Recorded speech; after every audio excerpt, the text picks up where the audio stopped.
So students, now we will study about the reactions of the different metals with a sulfuric acid.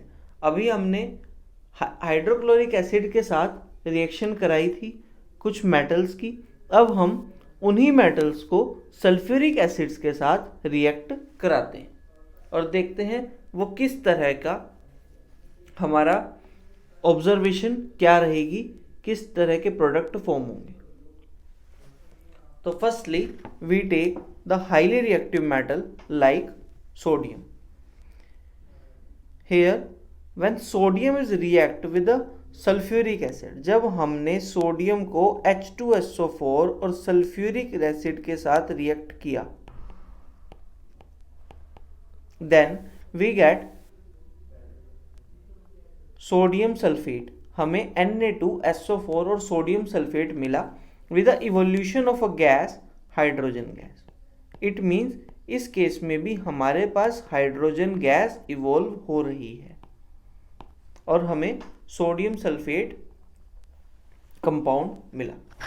The next we have magnesium also react with the sulphuric acid to give magnesium sulphate and a hydrogen gas. Similarly iron also react with sulfuric acid. It is a H2SO4 here. ये जो 2 है वो नीचे आएगा, it means ये साथ में नहीं आएगा. Here it is a sulfuric acid. Iron react with a H2SO4 gives ferrous sulfate. हमारे पास ferrous sulfate बनेगा and hydrogen gas is evolved.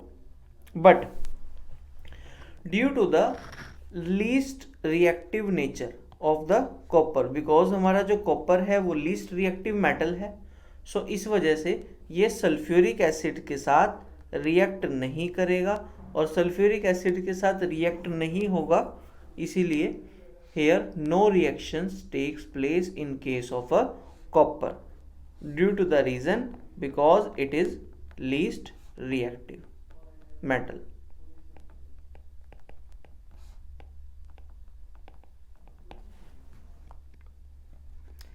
Here we have a most important information. ये क्या है इसके बारे में हम पढ़ते हैं. अब हमने देखा जब HCl के साथ एसिड रिएक्ट हुआ, इट मीन्स व्हेन एसिड, जब हमने एसिड की रिएक्शन किसके साथ की, HCl के साथ की, तब भी हमारे पास क्या हुआ, एक तरह से evolution of hydrogen gas. Similarly in case जब हमने हेयर हमारे पास यहां पर आएगा जब हमने मेटल्स की रिएक्शन, इट मीन्स जब हमने मेटल्स की रिएक्शन एसिड के साथ की, तो here we have evolution of a hydrogen gas. हमारे पास हाइड्रोजन गैस बनी. सिमिलरली इन केस अगर हमने मेटल की रिएक्शन हमारे other acid which is H2SO4 के साथ कराई, then hydrogen gas is also formed.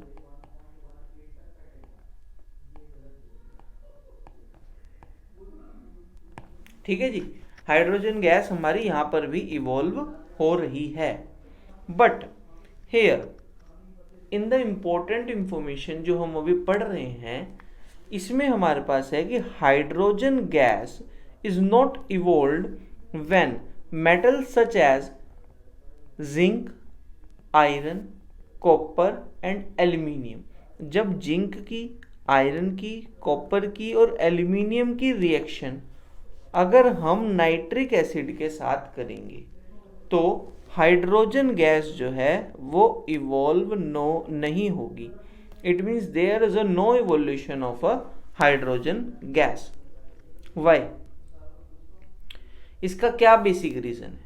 Because here we have HNO3, जो हमारे पास HNO3 है which is a nitric acid. Nitric acid जो है वो अपने आप में स्ट्रॉन्ग ऑक्सीडाइजिंग एजेंट होता है. तो स्ट्रॉन्ग ऑक्सीडाइजिंग एजेंट होने की वजह से ये क्या करेगा, it oxidises the hydrogen gas, ये हाइड्रोजन गैस को ऑक्सीडाइज करेगा, किसमें, वाटर में।